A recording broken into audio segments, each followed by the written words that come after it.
Welkom studenten van HAVO 4. Welkom bij dit filmpje over de oorzaken van de opstand van 30 mei, de economie, deel B, zoals je daar kunt zien. Dus de oorzaken van de opstand van 30 mei, de economie en deel B, zoals je daar kunt zien. E causano l'allentamento di 30 mei. En we zien daar, hierboven, sinds de komst van de raffinaderijen steeg het bevolkingsaantal van Aruba en Curaçao enorm. E quantità di popolazione cresce grandi. En deze eilanden samen rond 1920, dus 1920, zo'n 40.000, 40.000 habitanten aan. Maar 35 jaar later was het aantal bewoners van Aruba en Curaçao, dat cresce, tot 160.000 mensen. 160.000 henden.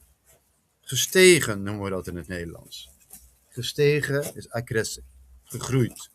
Zolang de oliebedrijven aan veel mensen werk gaven, doen het trabalho para hobby, mas hende, trocos daarbij bon, ging alles prima. De landbouw, de meubelindustrie en het hoedenvlechten hield op te bestaan. Nog steeds aqui Hollandes ambachten, omdat de mensen in de olieindustrie gingen werken. Dus quasi toerhende te traha naar olieindustrie, en de industria di zeta. De werktijden, het tempo di trabalho, waren korter, op je mas cortico, bij de raffinaderijen. Het salario, ja, was hoger. Het salario tamas. En dat allemaal sinds de komst van de raffinaderijen, een groter bevolkingsaantal en minder mensen werken in het vlechten van hoeden. Heel weinig mensen werken in het vlechten van hoeden. Heel weinig mensen werken nog maar in de meubelindustrie. Heel weinig, bijna geen mensen werken nog in de landbouw. Quasi toerhende trana industria di zeta.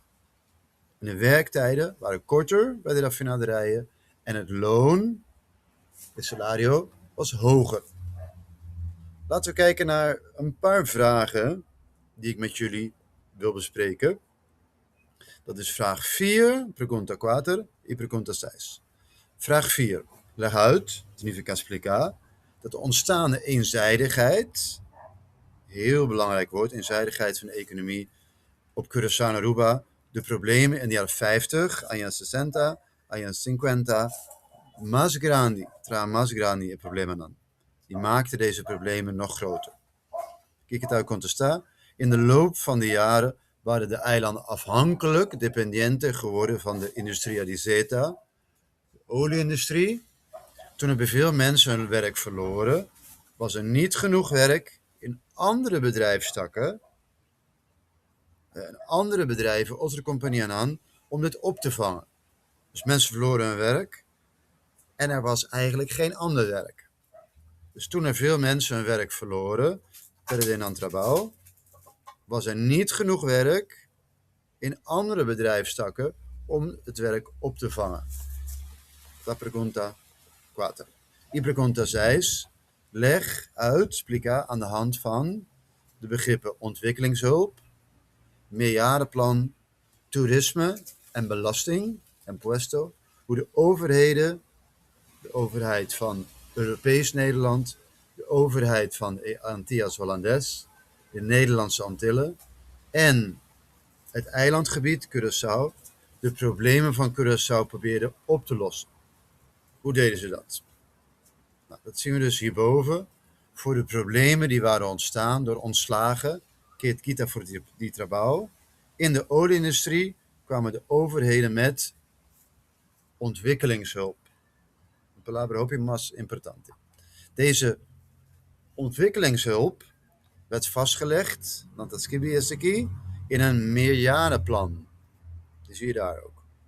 Hierin, werd het toerisme gestimuleerd, dat stimula y turismo, door bedrijven menos impuesto, lagan paga, menos impuesto, lagan paga, menos belasting.